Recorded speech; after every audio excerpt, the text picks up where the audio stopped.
ఈరోజు మన కుటుంబాలన్నీ కూడా ఎందుకు ఆశీర్వదింపబడట్లేదు? మన కుటుంబాలు ఎందుకు దీవించబడట్లేదు?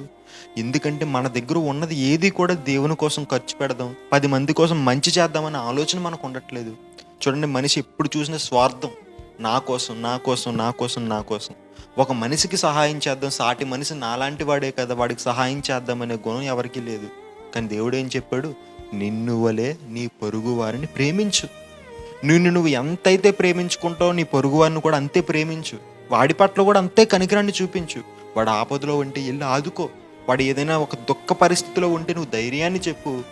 నువ్వు అలా చేస్తే గనక నీకు కూడా దేవుడు అలా చేస్తాడు. నువ్వు ఏదైతే విత్తుతావో అదే కోస్తావు. దేవుడు నీకు ఇస్తాడు.